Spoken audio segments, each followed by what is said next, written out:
say the beeping of hospital machines is supposed to be reassuring. To me, it sounded like a countdown. Not to my surgery. Not to pain. To the moment I finally stopped caring. The nurse's shoes squeaked against the linoleum as she pushed my bed toward the double doors. My gown clung to my skin. The air felt sharp, antiseptic. My phone buzzed beside my leg, lighting up like a carnival in the dark. 27 missed calls. From Mom. The woman who knew I was here. The woman who'd chosen cake and champagne over the daughter she'd raised. The last text she'd sent was only 3 words. We need to talk. Not are you okay? Not we're on our way. The screen dimmed, reflecting my pale face back at me. I wasn't crying, not yet. I was too numb. But numbness, I've learned, is just grief waiting for an opening. Through the small window in the hors d'oeuvres, I could see a sliver of bright surgical light. My pulse quickened. This was real. I was going under, not knowing if anyone would be there when I woke up. And the truth? That was the part that hurt less than it should have. Because part of me, the quiet, dangerous part, was already plotting what would come after. The nurse glanced down at me. You've got someone waiting outside? She asked, casual. I smiled. No one worth mentioning. The door swung open. Cold air poured in, metallic and biting. The surgeon's masked face came into view. I closed my eyes, not to rest, but to see the last image burned into my mind. My sister's grinning face on Instagram, framed by birthday balloons. My mother's hand in the shot, holding a glass of wine. If silence is a weapon, mine was about to be sharpened. I let the anesthesia creep in. Not the surrender of sleep, the gathering of strength. They'd remember this absence. They'd feel it like a shadow in every family photo. Because when I woke, I wasn't going to chase them. I wasn't going to explain. I wasn't going to forgive. Some debts are too deep for words. And mine? It was going to be collected in full in the quietest, most public way possible. When I woke, the first thing I noticed was the light. Thin morning sun filtered through the blinds, striping the white wall in gold and shadow. The second thing I noticed was the silence. No flowers. No cards. No family. A nurse bustled in, cheerful in that brisk, professional way. How's our fighter this morning? She asked, checking my chart. I tried to answer, but my throat was dry. She poured water into a cup, handed it to me, then glanced toward the empty chair in the corner. Your ride's coming soon? I took a sip, my voice low. No one's coming. Her eyes softened in a way I hated, pity like a wet cloth draped over my dignity. Well, we'll make sure you get home safe. Home. The word sat wrong in my chest. Home wasn't where I lived. It was the place they could leave me behind without a second thought. My phone lay on the tray beside the bed. 53 unread messages now. The missed calls had doubled. The first was from Mom, time-stamped hours before surgery ended. We need to talk about the insurance money. Not how was it. Not I love you. The rest of the messages blurred together. Demands, justifications, fragments of drama from the dinner I'd missed. The only one from my sister read. You could have rescheduled. I set the phone face down. A tech arrived with a wheelchair. As he wheeled me toward the discharge desk, I caught my reflection in the elevator's mirrored wall. I looked like someone mid-recovery, pale, tired, but the set of my jaw told a different story. On the curb, I waited for the hospital shuttle, watching as families pulled up in minivans, relatives spilling out with blankets, hugs, and promises of soup at home. When my ride came, it wasn't to take me to them. It was to take me to my apartment, quiet, small, and, most importantly, mine. Inside, I sank onto the couch, the clock ticking in the stillness. My phone buzzed again. A video call from Mom. I let it ring out. A second later, a text. Your uncle's asking about you. Should I tell him you're fine? For a moment, I almost typed back. Then I realized this was their game. Pretend concern for the benefit of others, while the truth stayed locked in our family's private vault of betrayals. I didn't answer. Instead, I opened my laptop. There were ways to make absence loud. Ways to let the world see what they were, without saying a word that could be twisted. By the time the sun dipped low that day, the first step was already in motion. They'd ignored me in my most vulnerable moment. Soon, the world would see exactly how it felt. The first step was simple. I went quiet. Not just ignoring calls, that was too common, too easy to dismiss. I became strategically absent. Social media went dark. No posts, no likes, no stories. In group chats, my name sat there, gray and unread, a ghost in the corner. I stopped showing up to family dinners, birthdays, just because cookouts.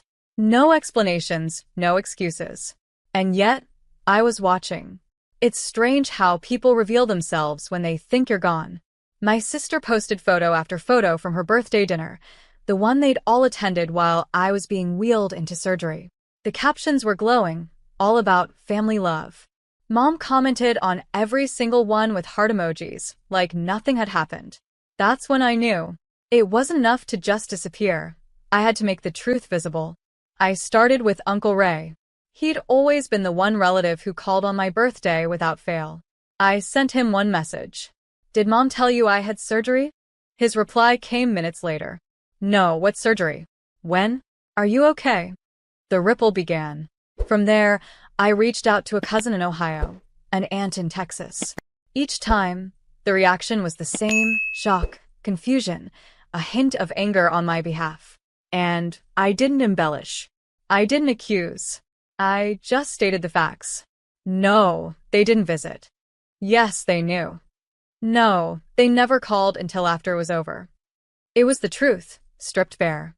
And the truth is harder to refute than any accusation. A week later, Mom called again, not to apologize, but to scold. "You've been telling people things that make us look bad." I almost laughed. "I've been telling the truth." Her voice sharpened. "You're making a scene?" "No, Mom," I said quietly. "You made the scene. I'm just letting people watch the replay." She hung up.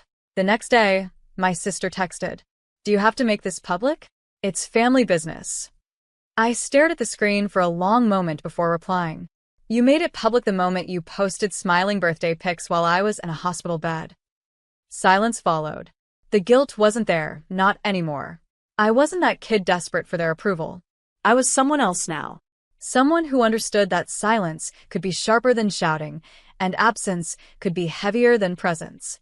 The thing about family reputations? They're like porcelain. Fine until a single crack forms. And I had no intention of gluing theirs back together.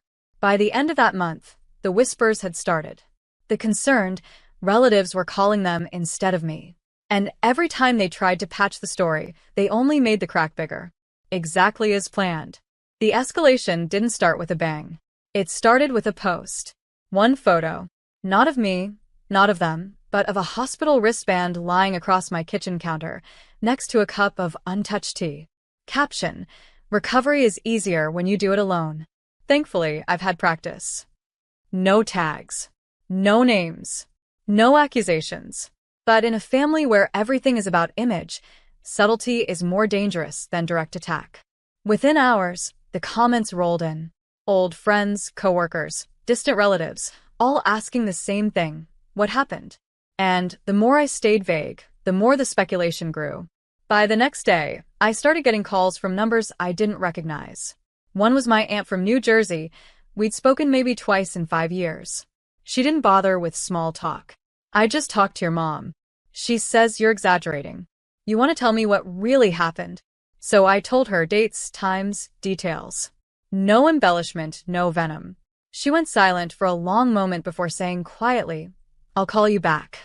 Hours later, Mom's name lit up my phone. I didn't answer.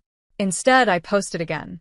This time, a photo of the untouched get well soon card a coworker had left on my desk at the office, with the caption: "Sometimes, the people you work with show up more than the people you share blood with."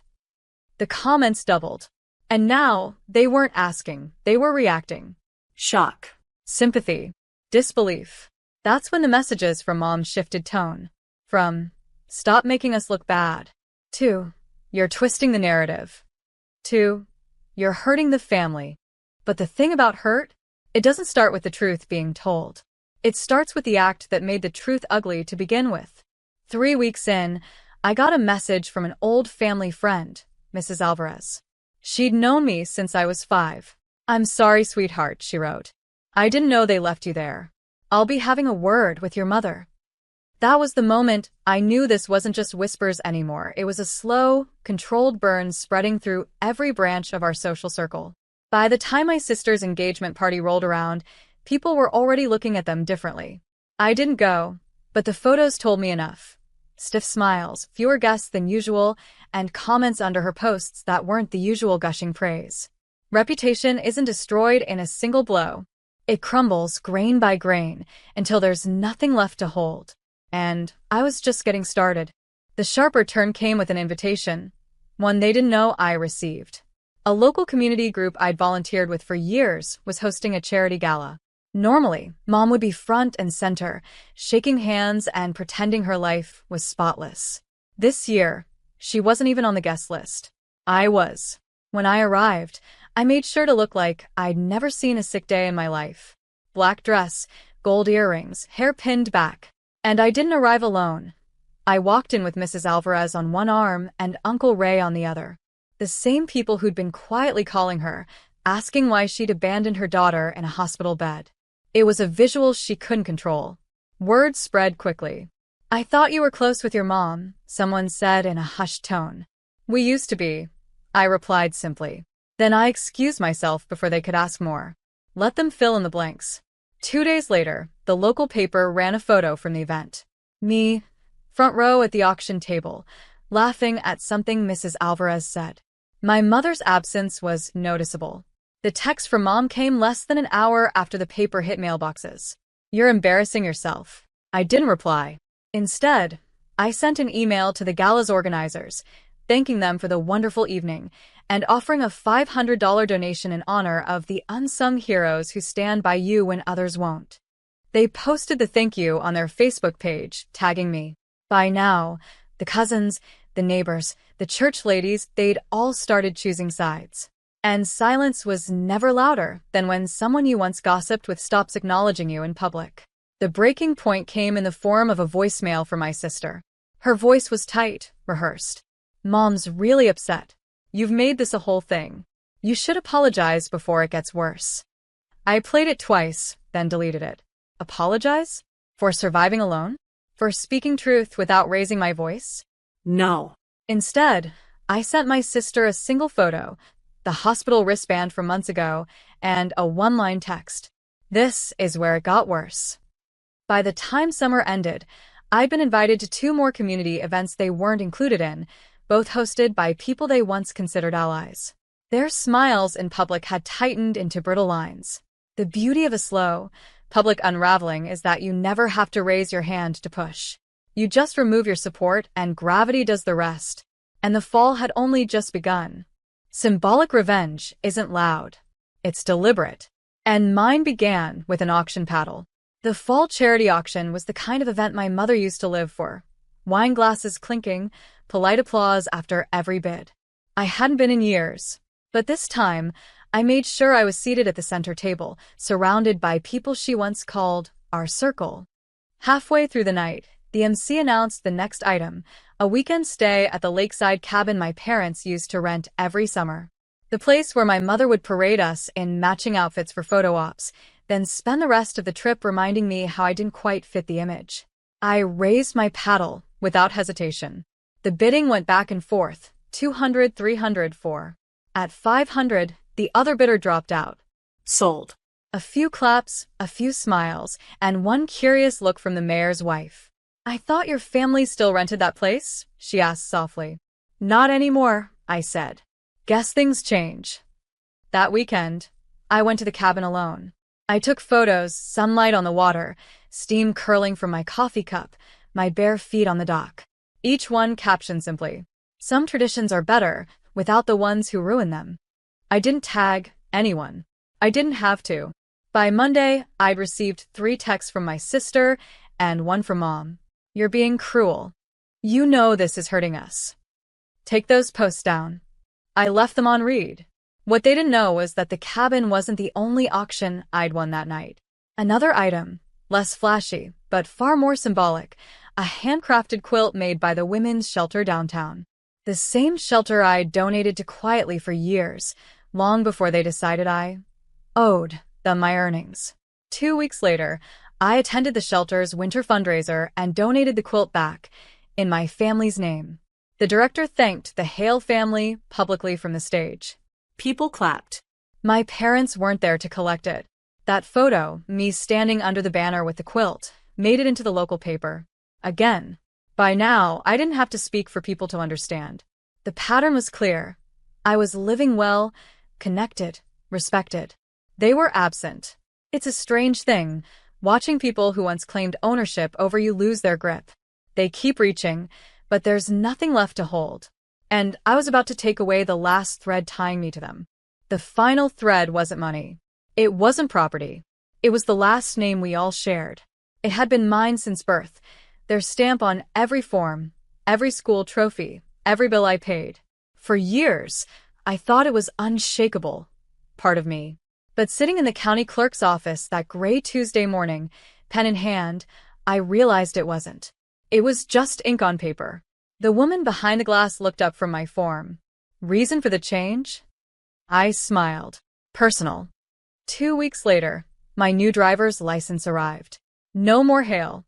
No more shadow of their ownership. I'd chosen my grandmother's maiden name, strong, simple, mine. The first time I saw it in print, I felt the weight slide off my chest. I didn't announce it. I let them find out the way they found out everything now, secondhand. It happened at the bank. I was finalizing paperwork for my new condo downtown when the loan officer, a mutual acquaintance of my mother's, mentioned it casually over lunch with her.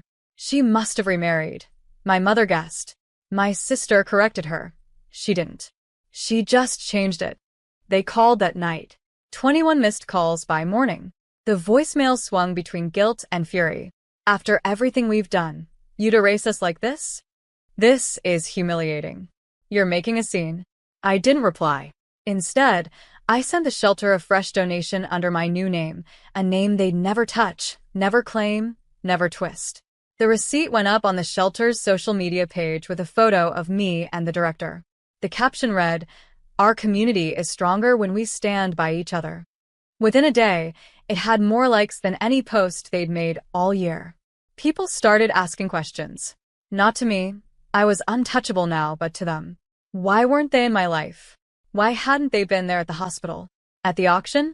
At the shelter fundraisers? And I knew the truth was cornering them in a way I never could. That's the thing about quiet revenge. It doesn't shout. It waits. It lets time and proof stack until the picture paints itself. And when it does, you don't have to lift a brush.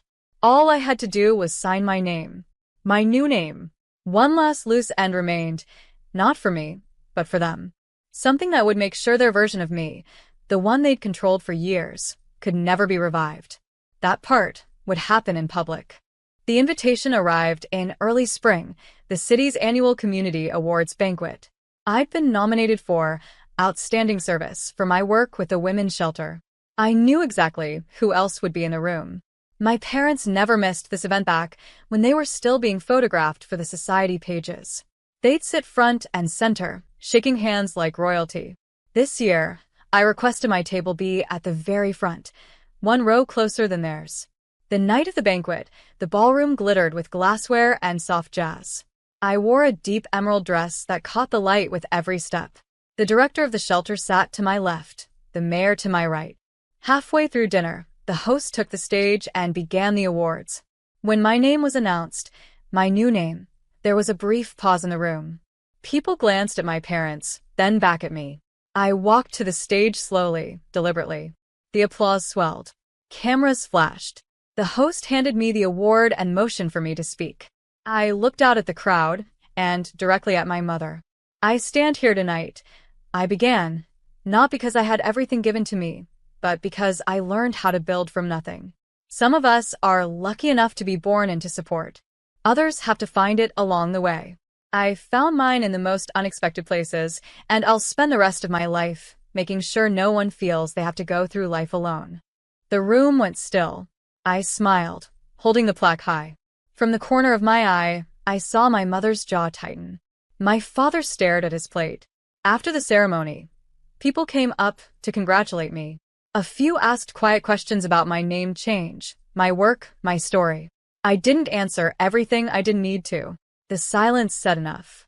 The next morning, the city paper ran a front-page photo of me on stage, the award in my hand, captioned, "Marissa Quinn receives Outstanding Service Award." That photo went everywhere online, on social media, in the lobby of the shelter. It wasn't fame I wanted. It was erasure. The last trace of the version of me they'd tried to own was gone, replaced by someone they couldn't reach, couldn't claim, and couldn't rewrite. I didn't send them the article. I knew they saw it. And for the first time in my life, I realized I didn't care what they thought. That was the real revenge. Not the award, not the name, not the whispers in the room. It was the freedom of knowing I'd already won.